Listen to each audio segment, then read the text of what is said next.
저도 스터디 때 그랬어요. 스터디 때. 스터디 할 때 장수생이 하나 있었어요. 10년 가까이 공부한 장수생이 하나 있었는데 걔가 자꾸 여기저기서 자료를 받아오는 거예요. 그러니까 10년 가까이 이렇게 공부를 오래 해나오니까 전국 각지에 많은 고시생들이 다 있는 거지. 대부분 서울이겠지, 서울에. 서울에 각 학원마다 지가 아는 사람이 다 있는 거야. 그러니까 각 학원마다 모의고사, 판례집 이런 거를 지가 다 구하는 거야. 그래가지고 막 복사를 떠가지고 제목까지 떠나가지고 막 나눠주고 이러더라고. 나눠주고. 근데 그거 다 못 보거든. 그래서 저는 줄 필요 없다, 줄 필요 없다. 아, 형님은 왜 필요 없습니까? 있는 것도 못 보겠다. 있는 것도. 그리고 자꾸 이거 가지고 스터디하고 나는 결이 좀 안 맞는 것 같다. 그런 거 다 버렸어요. 있는 것도 다 못 볼 판인데. 다 중복돼요. 아니 다른 학원 모의고사 보니까 중복 안 되는 게 있던데요. 중복 안 되는 그건 시험에 안 나와요. 근데 수험생들은 그걸 못 맞춰서 떨어졌다라고 착각을 하니까 그죠? 그런 학원들이 장사가 되는 거예요. 자, 합시다. 만들어 3번의 감가상각 방법으로 변경하는 경우도 있죠. 그죠? 실무에서는 강의할 때 이렇게 해요. 실무 담당자분들의 상대로 강의할 때는 요 파트 딱 나오고 감가상각 방법 변경하지 마세요. 끝! 이런 넘어가는 거. 근데 우리 시험에는 이게 등장하거든. 어떻게 변경하는데요? 정률에서 정액, 정액에서 정률. 생산량 비례법으로 변경하는 거 이런 거 시험에 안 나와요. 정액에서 정률, 정률에서 정액. 요것만 기억합니다.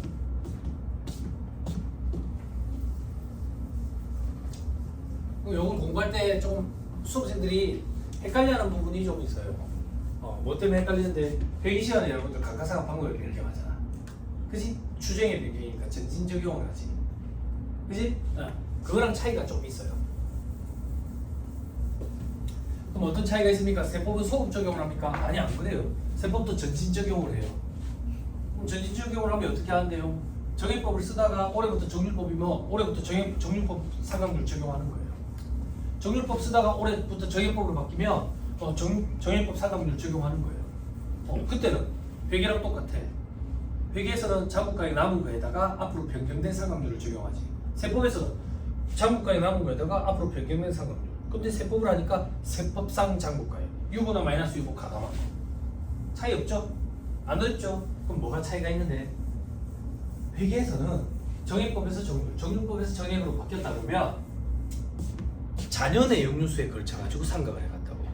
남아있는 내용요소. 세법은 자녀 내용요소가 아니라 원래 그 자산의 기초 내용요소를 적용해. 만약에 2년 쓰다가 정액에서 정률로 바꿨다. 5년이었다. 그러면 회계에서는 정률로 바꿨으니까 정률법 자녀 내용요소 3년을 적용한다고. 근데 세법에서는 5년 정률을 그대로 적용하는 거야. 기초 그 내용요소를. 그럼 왜 그런가요? 이렇게 물어보는 수험생들이 있어. 합리적이지 않은 거 아니에요? 회계가 합리적인 거 아니에요? 제가 말씀드렸죠. 세법이 뭐 합리적인 게 어딨냐고. 세금을 징수하기 위한 절차 규정이고 제일 큰 차이점은 뭐냐면 회계에서 여러분들이 계산한 그 감가상각비는 올해 합리적으로 추정해서 계산한, 즉 비용화시켜야 되는 감가상각비를 계산한 거고 세법의 산식에 따른 저 계산 방법에 따라서 계산되는 저 결과값인 값은 세법상 한도인 상각 범위액을 계산하는 거지. 그 금액만큼 올해 합리적으로 감가상각을 해야 된다 이런 게 아니라고. 임의상각제도니까 결산조정상이에요.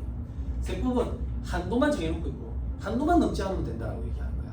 그 한도를 계산할 때 기초상각 내용요소를 적용하겠대. 자녀 내용요소 말고. 뭐 그렇게 해야 돼. 됐죠? 그렇죠? 자, 그게 차이점이다.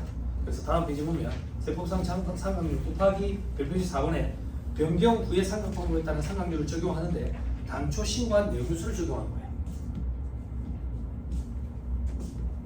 됐어요? 네. 됐나요? 됐어요? 안 됐어요? 됐죠? 자, 그 밑에 주 있죠. 세부사항도 있죠. 이 책의 특징이 세부사항이라고 적힌 건 일반적으로 그 2차형이라 했잖아요. 근데 이게 2차 시험으로 내려왔다고. 요거 얘기하려고 그러는 거야. 요거는 자, 감가상각 방법 변경으로 인한 누적 효과를 2월 이익잉여로 처리한 경우 세무조정도 있지. 자, 요거 더 다시 잡아줄게. 잘 봐. 제발 봐봐. 회계 얘기야. 회계, 재무회계. 재밌게 저기 중국에게 학원에 보면 회계 변경과 오류 수정 파트가 있지. 회계 변경은 맞는 거에서 맞는 걸로 바꾸는 거지. 그지? 오류 수정은 틀린 걸 바로 잡는 거지. 그지? 그때 회계 변경은 두 가지로 나뉘지. 정책의 변경과 추정의 변경으로 나뉘지. 벌써 몇 번 한 것 같은데 정책의 변경이 뭐가 있니? 문제가 있는 거 아니니? 응? 난 세법을 가르치는데 이거 해줬지. 그지? 봐봐. 해줬는 것도 다 못하는데 뭘 자꾸 궁금해해. 그 호기심이 이 바닥에 오래 있게 만든다고. 강사가 던져주는 것도 다 못 갖고 가잖아. 그지? 그럼 복습을 어떻게 해야 돼? 본 건데요? 아니 본 건데요가 아니지. 시험장에 가서 그러면 답안을 그렇게 써야지. 어제 봤는데 오늘은 기억이 안 나네. 그지? 그럼 채점 교수가 채점할 때 무슨 헛소리야 빵점 이렇게 예? 핑계로 핑계. 정책의 변경 뭐 있다 했어요? 그때 누구한테 물어봤어요? 정책의 변경 응? 그렇지. 원가 흐름의 가정 변경. 그지? 선입선 줄에서 뭐 변기법을 이렇게 변기법에 써서 또 채점 기준 속성의 변경이라고 표현했죠. 그죠? 그게 이제 울어야 되는 거야. 두 번을 해도 안 되는구나. 그지? 근데 여러분들 원인을 분석해봐야 돼. 왜 두 번을 해도 안 될까? 공부를 안 하는 거지. 여기 지금 억울한 사람들 있다고. 억울해하는 사람들. 아, 공부했는데 지금 기억이 안 나는데 그런 건 억울해하는 게 아니에요. 그죠? 공부를 제대로 안 했다라고 생각해요. 그죠? 다행이라고 생각하셔야 돼요. 뭘? 지금 시험 시간이 아니라는 게.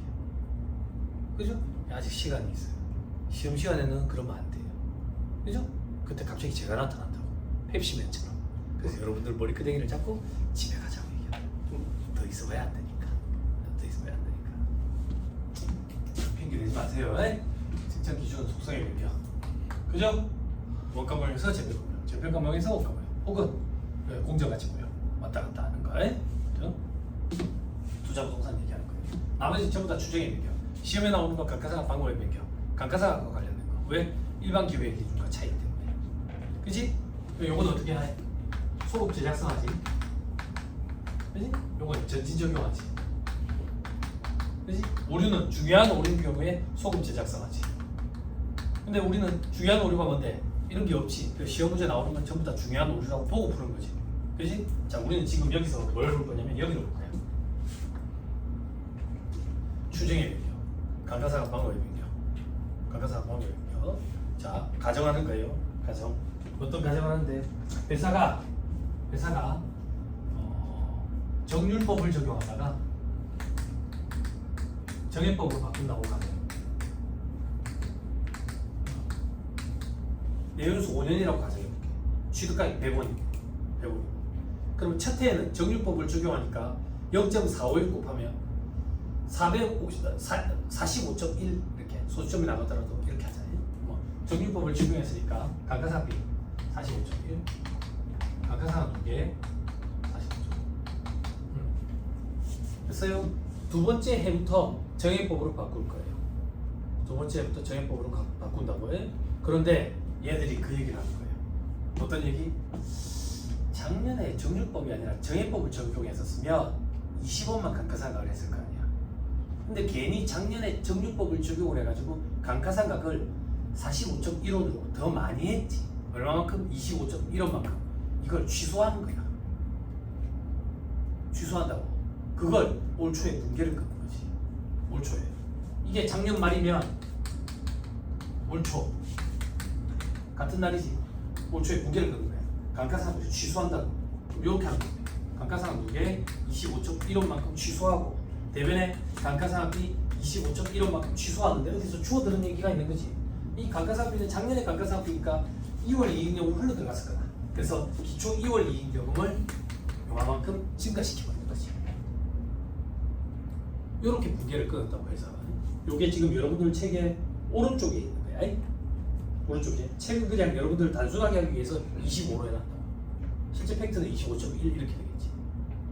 여기까지 됐어요? 자, 이렇게 하면 수험생들이 멘붕이 와가지고 시작도 못해. 왜 멘붕이 오냐면 세무사님 이렇게 하면 소급법을 적용한 거 아니에요? 맞아. 소급법을 적용하면 잘못된 게 아닌가요?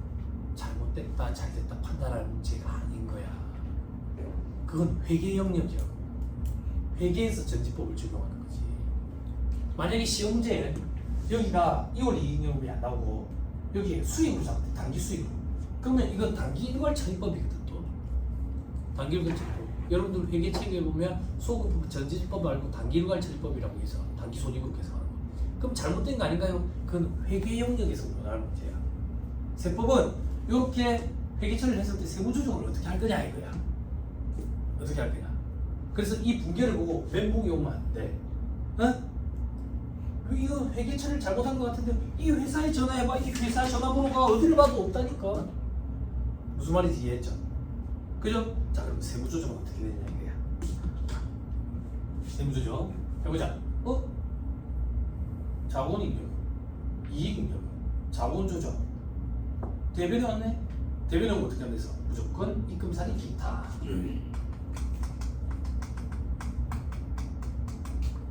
그리고 추가적인 세무조정이 필요하면 안 되지. 필요하네. 뭐가 필요해? 감가상각 누계액을 줄였네.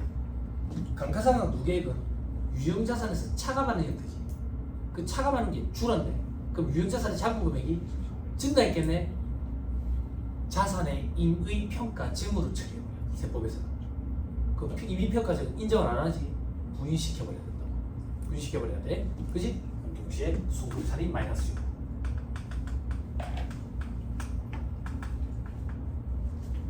됐어요? 네. 멘붕을 가면 회계일부터 한 거예요. 됐죠? 자 하나만 더. 이번엔 반대의 케이스야.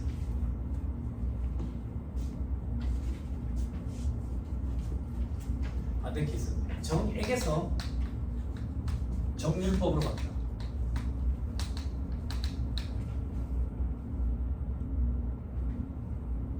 자 정액일 때 X 이것도 말해. 감가상각이 20원, 감가상각 2개 20원. 자 X 2년도부터 정률법으로 바뀐다고.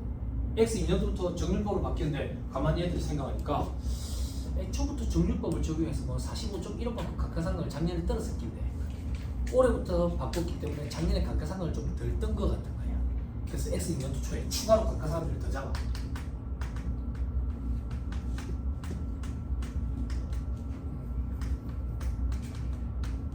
근데 어디서 또 주워들은 게 있는 거야. 이 감가상각비는 작년에 감가상각비니까 이익잉여에 흘러 들어가서 묻어 있겠지. 그래서 기초 2월 이익잉여를 감소시키는 거지. 됐어요? 이 붕괴가 여러분들 표의 왼쪽 편에 있는 붕괴야. 됐어요? 네. 그렇죠? 응?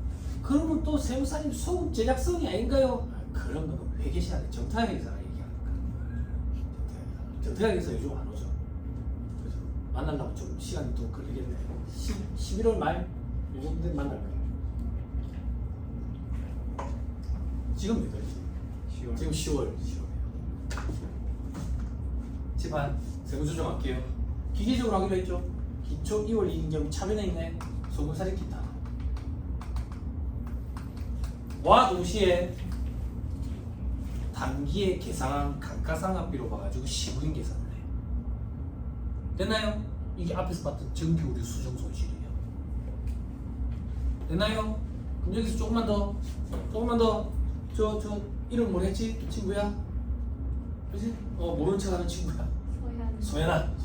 그지? 만약에 회사가 이걸 정기오류 수정 손실 이래가지고 단기 손실로 잡았대.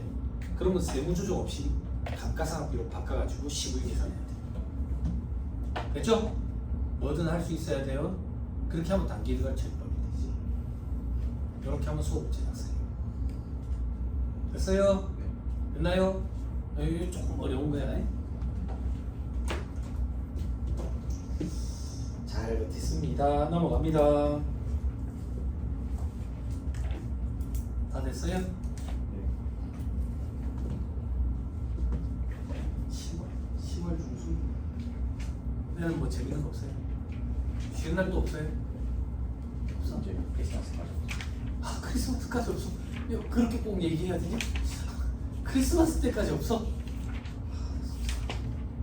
그 뭐 불꽃 축제고 뭐고 그런 거 다 했어? 광안리 하지 말고. 아직 안 했지? 1000만원부터 했던 것 같은데 그지? 알았어. 크리스마스 때까지 알겠습니다. 그래서 자연스럽게 3-169페이지 상가 부인에게 송금 추인 유형. 자, 저기로부터 2월된 유보자력이 있네. 시인부족이 발생하면 시인부족에게 범위 내에서 송금산이 마이너스 요구를 추인한다 했죠. 배운 거네. 밑에 양도하는 경우 유보자에게 저기 저 양도 비율만큼 추인 됐네. 중간에 있는 거 하나만 배우고 끝나네. 법률에 의한 평가 증시 손익계산상 평가 이익과 상가 부인의 잔액 범위 내에서 송금산이 마이너스 요구로 추인한다. 됐나요? 됐어요? 자, 밑에 이해해봐. 이해. 자, 법률에 의한 평가 증시 추인하는 이유. 자, 봐봐. 상가 부인액이 있대. 상가 부인액이. 그럼 송금불산 유보지. 그러면 상가 부인액이 있다는 얘기는 회사가 세법보다 감가상각을 더 많이 했다는 얘기지. 그럼 감가상각 누계액이 더 많다는 얘기지. 회사가 계산한 게. 그러면 세법보다 잔고금액이 더 작다는 얘기지. 세법보다 잔고금액이 더 작으면 법에 의해서 평가증을 하면 평가증 금액이 회사가 계산한 금액이 더 많아지겠지. 세법보다. 그럼 그 차이만큼 송금살인 마이너스 유보를 해야 되는 거예요. 소연은 느낌 바로 오지? 바로 오는 표정이 아닌데. 그치? 자, 그래서 저 밑에 동그라미 2번. 박스 1번에 법률에 의한 평가증 밑에 동그라미 2번. 그 밑에 사례 한번 봐, 사례. 회계상 잔고가액 100원짜리 건물을 보험법, 기타 법에 따라 가지고 135원 평가지 간대. 평가지 간대. 그때 평가 차익을 수익으로 계산을 하면 어떻게 되냐? 그지? 자, 여러분 이걸로 보죠 합시다. 1147페이지입니다.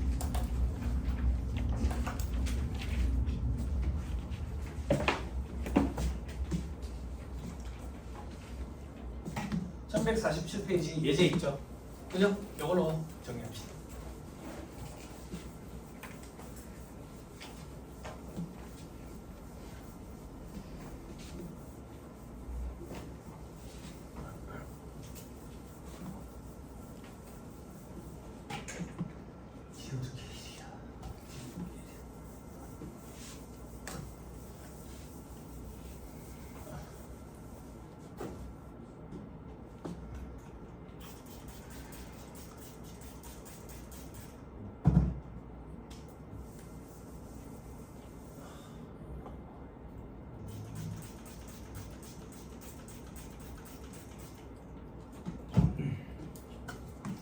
세상에 오라한테서 공부하다 보면 여러분 1.5기 와요.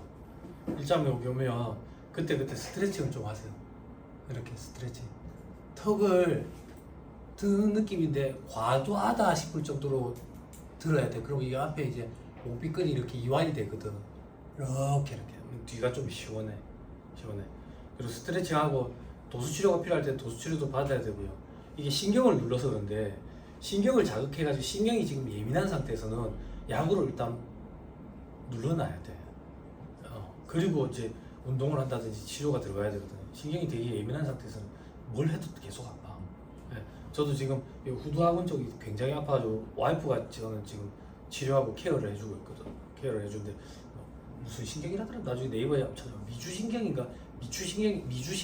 것 같아. 그게 이제 콜레스테롤이 높은 사람들이 이제 많이 그 신경에 손상이 와. 그러면 여기 이제 두통이랑 목의 통증이 심하게 오는데 이 상태로 냅두면 이게 만성 통증이 돼가지고 만성 통증이 되면 사람 몸이 그게 이제 익숙해져가지고 그 정도 통증을 그냥 달고 살게 되는 거지. 그럴 때만 안 좋거든. 케어를 해야 돼. 어쩌겠어요. 그리고 남자들도 책상에 오래 앉아있으니까 고시생들 골반 틀어지거든요. 자기도 모르게 골반 틀어져요. 그리고 형님들 운전 많이 하죠. 저도 운전할 때 한 손으로 운전해가지고 운전하는 자세 보면 골반이 틀어져. 저는 오른손으로만 운전을 하고 보통 왼손으로 일하니까 또 골반이 틀어져 있고 막 그래요. 스트레칭하고 운동하는 수밖에 없어요. 저도 요즘에 운동한다고 계속 걷거든요. 계속 걸어요. 그러다 보니까 시대 상황이 달라져가지고 요즘에 러닝맨 진짜 러닝맨이 많이 나오지. 얼마 전에 와이프랑 애들이랑 집 앞에 아울렛 확장해가지고 나이키 엄청나게 세일한다 해가지고 나이키 가가지고 신발을 쭉 사왔는데 그 다음날 뉴스에 나오는 거야. 뉴스 기사가 뭔지 알아? 요즘 나이키 누가 신어요 이렇게. 이게 웬 말이야? 그래서 나이키가 세일했구나 싶어 갔어. 그 나이키가 인기가 시들해졌지 봤더니 요즘에 러닝하는 사람들이 많아가지고 그 러닝에 특화된 신발들을 많이 신는데 그래서 그것 때문에 인기 있는 브랜드들이 요즘에 부각되고 있더라고. 그래서 나이키 사장이 지금 물러나는 것 같더래. 사장 새로 부임하는 것 같아. 응? 책임지고 매출이 많이 떨어졌대. 그 정도로 요즘에 러닝하는 사람들이 많아졌더라고. 그게 그래 좋답니다. 이어폰 꽂고 뛰지 말고 빵빵 이렇게 샀는데도 이어폰 블루투스. 자, 보험업을 영위하는 가법이니 보험업을 영위하는 가법이 왜 이런 말이 나왔을까? 보험업법 기타 법률에 따른 평가 증이 법적으로 인정이 되는 거 그걸 가지고 해야 되니까 그거 보험법 기타 법률에 따른 평가 증이 아니면 임의 평가 증이니까 전부 다 부인되니까 문제로 나올 가능성도 없는 거야. 자, 가법이니 보험업법에 따라서 2억짜리 장부가액 2억짜리 취득가액이 5억이고 감가상각 누계액이 3억이라서 2억짜리 이걸 3억으로 평가 증을 하는 거야. 그럼 1억 원만큼 평가 증하는 거지. 그지? 자, 사례 1 상각 부인액이 4천이 있대. 2억짜리를 3억으로 평가 증하는 거야. 봐봐, 천천히 해줄게. 자, 부분재무 상태표 살펴볼게. 부분재무 상태표 살펴보면 건물이라니까 기계장 재료. 건물? 자, 건물이 5억짜리가 있어요. 5억짜리가 있는데 감가상각 누계액이 3억 있는 거야. 그래서 장부 금액이 얼마냐면 장부 금액이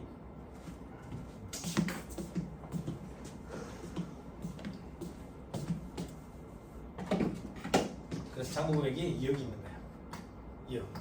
2억. 요걸 평가 증한다고. 얼마로? 3억. 1억만큼 기분이 좋죠? 그죠? 건물이라며. 건물. 그럼 건물 1억. 그죠?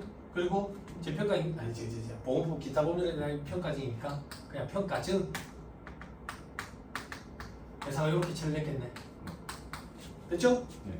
건물은 상각하는데 감가상각 누계액 전액 제거법 어쩌고 저쩌고 그죠? 비례 수정법 그런 거 필요 없어. 네팅한 장부 금액으로 하면 똑같아.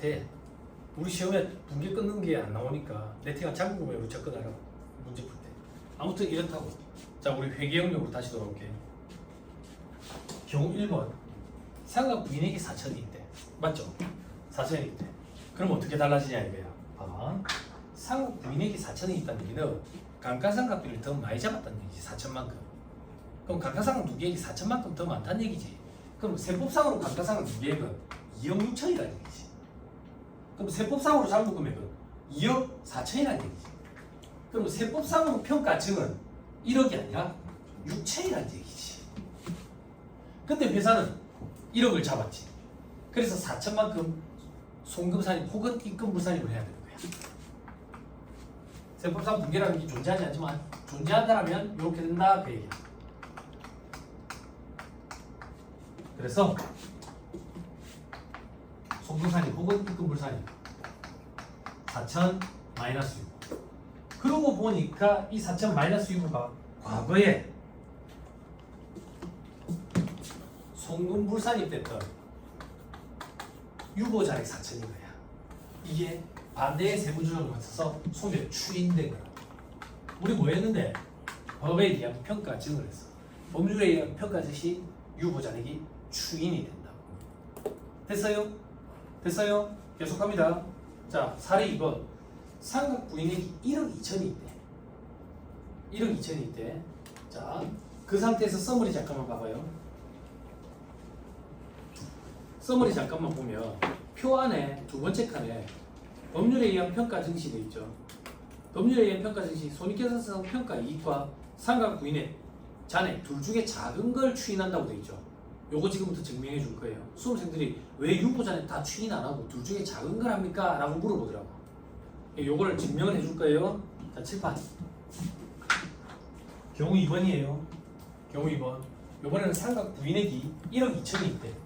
상각 부인액이 1억 2천이 있다는 얘기는 회사가 감가상각을 1억 2천만큼 더 했다는 얘기야. 더 했다는 얘기야. 그럼 감가상각 누계액이 1억 2천만큼 더 잡혔다는 얘기야. 그러면 세법상 상각 누계액은 1억 2천만큼 적어야 되니까 1억 8천이겠지. 됐어요? 그래서 송금불산이 1억 2천 유보가 있었던 거야. 여기까지 됐어요? 그러면 세법상 장부가액은 얼마가 되는데? 세법상 장부가액은 3억 2천이 되네. 여기까지 됐어요? 그런데 지금 시가가 얼마나 하는데 보험금 기타 법률에 따른 금액 3억이라며. 네. 3억. 그럼 평가증이 일어났어 안 일어났어? 없지? 일어난 게 없지? 그럼 세법상 붕괴라는 게 존재하지 않지만 존재한다고 가정하면 세법상 붕괴는 없을 거라고. 근데 회사는 평가증은 얼마를 잡았어?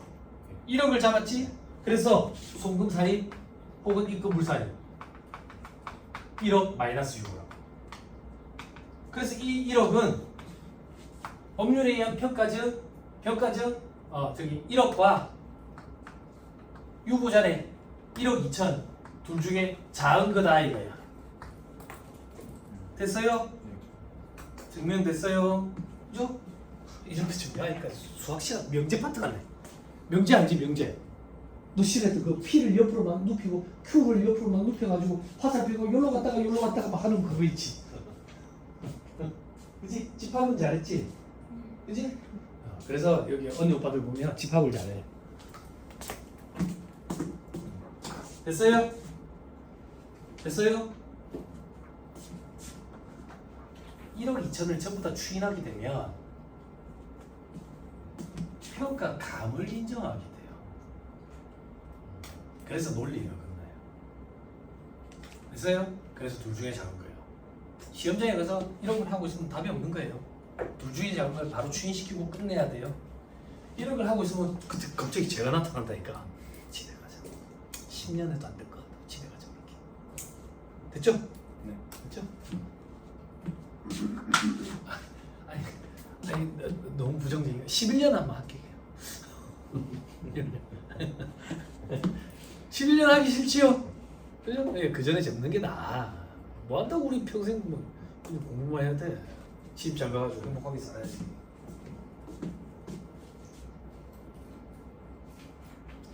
됐나요? 네. 됐어요. 자, 또 봅니다. 자, 하나만 더 예제 본 김에 사례 3까지 봅시다.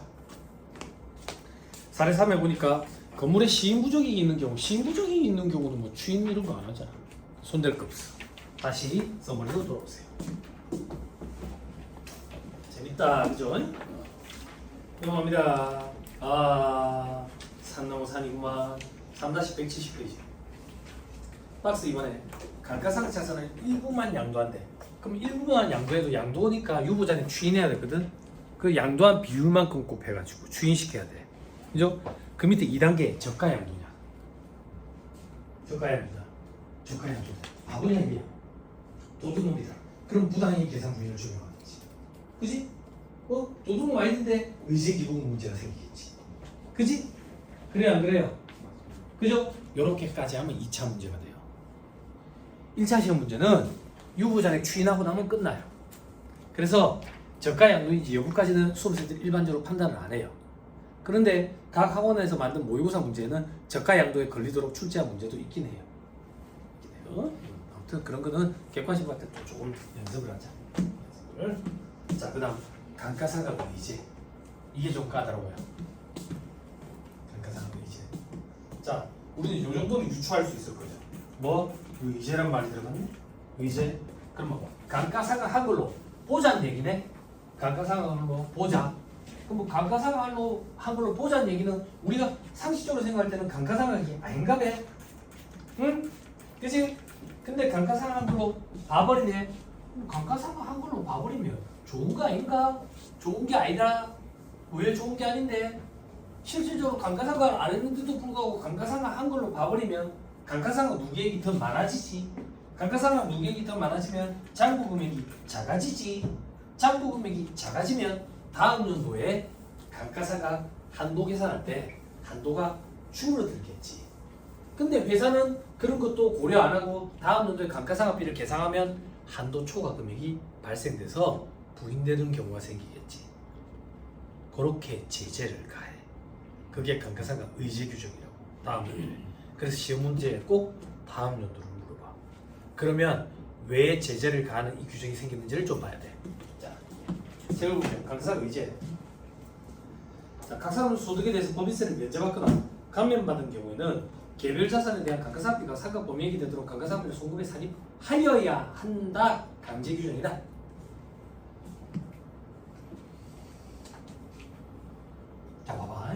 법인세 계산구조 한 번만 살펴보죠. 간략하게만. 법인세 계산구조 살펴보면 결산상 당기순이익에서 시작하지. 당기순이익 시작해가지고 입금사례 소득계산해. 소득산이 입금사례. 그러면 차감하면 소득금액. 기부금 한도 초과해. 기부금 한도 초과 2월에 소득산임하면 각사상 소득금액. 여기서 2월 소득, 비과세 소득, 소득공제 차감하면 과세 표준. 요 밑에 세율 곱하면 상출세. 요 밑에 세액하면 세액공제를 뺀다고. 됐어요? 됐어요? 잘 봐. 가정을 하는 거야. 우리 회사가 세금이 1억이 나왔어. 세금 1억이 나왔는데 가정하는 거야. 극단적으로. 세액하면 100% 다 받아. 그럼 세금이 있어 없어? 세금이 없지? 세금이 없지? 근데 그 세금을 계산하기 위해서는 과표로 계산해야지. 과표로 계산하려면 입금산입, 송금산입을 해가지고 각사는 소득금액을 계산을 해야지. 그지? 그러면 이 각사는 소득금액 계산할 때는 감가상각비는 이미 비용, 송금으로 처리가 돼 있겠지. 근데 세법에서 감가상각비는 이미 계산한 거. 그지? 소득의 기속 사업연도를 우리가 임의로 조절할 수 있는 결산조정 사항이랬지. 그럼 우리 회사가 감사업체가 아니야. 회계 감사를 받는 업체가 아니라고. 그러면 어차피 세금 없잖아 올해. 어차피 올해 세금 없는데 감가상각비 뭐 한다고 계산을 해? 무한정 세금이 없냐 앞으로도? 아니 3년만 세금이 없을 거래. 혹은 5년만 세금이 없을 거래. 그럼 5년 동안은 감가상각비 계산하지 말고 있다가 5년이 지난 시점부터 세금이 터져 나올 거 아니야. 그때 감가상각비를 계산해가지고 송금으로 인정받으면 세금을 줄일 수 있잖아. 요렇게 짱구를 부리는 거야. 그래서 법인세를 감면 면제받은 해에 감가상각비를 한도까지 계상을 안 한 법인들은 감가상각비를 한도까지 계상한 걸로 보지. 한 걸로 보지. 이 규정이 제가 시험장에 들어가던 해에 처음 생겼어. 감가상각비를 계상한 걸로 보지. 한 걸로. 그때 견해가 둘로 나뉘어. 그래. 그냥 감가상각비를 계상한 걸로 보고 끝내자. 혹은 감가상각비를 그만큼 계산 안 했으니까 송금산입 마이너스 유보를 해가지고 세무조정을 해야 된다. 아니다. 세무조정까지는 안 하고 다음 연도 그냥 장부금액에 영향을 미친다. 견해가 둘로 나뉘었다. 둘로 나뉘었을 때 저도 그때 공부할 때였다. 그 제 스승이자 학교 선배님한테 물어봤다고. 쉬는 시간에 물어봤더니 이거 공부 열심히 하는 줄 알았는데 막 뭐라 하는 거야. 아 왜요? 야, 네 말처럼 그렇게 소금산입을 하면 감가상각비는 결산조정 사항이 아니지. 그게 말이 되냐? 이거 공부 열심히 하는 줄 알았는데 헛소리하고 앉았네 이라는 거야. 그리고 시험장에 어떻게 들어가? 안 나오기만 바라고 들어가는 거지. 그리고 그 다음 연도에 다시 예규가 나왔는데 강제 상각, 송금 산입을 해야 되는 걸로 바뀌었어. 해야 되는. 그래서 합격하고 나서 그 선배님이랑 술자리를 했다. 술자리를 하면서 선배님 혹시 제가 그때 질문했던 거 기억나세요? 예규가 나왔는데 상각을 해야 된다 하던데요? 그랬더니 그 선배님이 저한테 그러는 거야. 선배님 대단하신 분이지. 그래서 그게 시험에 나왔어? 시험에 안 나는 그럼 됐잖아. 너 다음 주부터 강의 들어갈 거지. 너도 강의 준비해봐. 너 같은 학생 되게 피곤해. 죄송합니다. 제 스승이잖아. 네? 그래서 법이 처음에 개정 신설되는 경우에는 견해가 이렇게 갈리는 그런 문제들이 생길 때가 있어. 수험생 입장에서는 참 난감해. 그리고 현업에서 일을 하는 사람들도. 현업에서 일을 하는 사람들은 어떻게 처리해야 되는지 구세청에 서면 질의를 막 한다고. 그러면 구세청에서 예규가 나와. 어떻게 처리하라고. 그걸 보고 하지. 근데 수험생 입장에서는 그런 게 나오기 전에 시험장에 가면 미치는 거야. 물 따라놓고 비는 수밖에 없어. 안 나오기를. 그리고 출제 교수님들도 아마 견해차가 생기는 그런 거는 조금 껄끄러울 거라. 출제하시기. 아무튼 제가 드리고 싶은 얘기는 이제 견해차 없어. 송금산입이라는 세무조정을 해야 돼. 해야 돼. 됐죠? 자, 조금만 더 책이네. 저 밑에 별표시 2번에 세무사항을 보세요. 암기할 필요 없어요. 감가상각 의제규정 적용 대상법인 예시, 감가상각 의제규정 적용 제외법인 예시 되지. 그치? 자, 이건 어떤 거냐면 법인세와 관련된 감면 공제 규정을 혜택을 받았을 때 이 규정을 적용하는 거야. 그래서 예를 들어서 동그라미 1번에 농업회사법인에 대한 법인세 면제, 출시만, 창업 중소기업 세액 감면 이런 거는 감가상각 의제 규정을 적용을 받는 법인세 감면 공제 혜택이라고. 오른쪽에 기술 이전 및 기술 대여 소득에 대한 세액 감면은 법인이 벌어들인 소득에 대해서 감면을 해주는 게 아니라 기술 이전과 관련된 법인세 감면 혜택이기 때문에 강사가 의제 규정을 적용을 안 받아.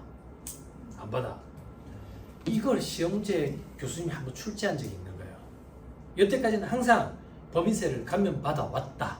이렇게 등장하다가 이 회사는 창업 중소기업 세액 감면을 적용받는 회사다. 이렇게. 그리고 올해 감면을 받았다. 이렇게. 그래서 혹시나 하는 마음에 책의 저자들이 이런 걸 실어놨는데 시험에 등장하면 어떤 법인세 감면을 적용받는다 이렇게는 등장 안 할 거야. 왜냐하면 이 법인세 감면은 법인세법상 법인세 감면 규정은 없어. 세액 감면 규정. 세액 감면 규정은 전부 다 조특법이 있다고. 그래서 출제 교수님들이 이런 걸 출제하시기가 조금 꺼려지실 거야. 그래서 우리 시험 문제는 법인세를 감면 받아왔고 올해도 감면을 받는 법인이다 이렇게 나올 거야. 예, 걱정하지 마. 그러니까 여기는 조특법 규정 암기할 필요 없다 그 얘기야. 됐죠? 스트레스 받지 마요. 자, 위로 다시 올라가서 표에 의 다시 두 번째 줄에 강제상각옆에 화살표에 결손이 발생했다든지 감면 요건 미비 등으로 실제로 감면받지 못한 경우에는 의제 규정을 적용 안 한다. 그러니까 우리 회사가 감면 대상 법인이긴 해. 근데 올해 우리가 결손이 발생해서 감면을 적용을 안 받는데 그럴 때는 강사가 의제 규정도 적용 안 하는 거야. 됐나요? 올해 우리가 감면 대상 법인인데 선택을 할 수 있어서 감면을 적용을 안 받을 거래. 그러면 강사가 의제 규정도 적용을 안 받는 거야. 실질적으로 감면을 받은 해에 이런 걸 적용하겠다 그 얘기라고. 당연히 그래야 돼요. 그죠? 자, 다음 페이지 사례돼 있죠? 그죠? 요건 잠깐 끊었다가 책에 있는 걸로 봅시다. 책은 1150페이지 있거든요. 1150페이지. 잠깐 끊었다가 요 얘기 조금 뒤로 붙여가지고 하시죠. 네.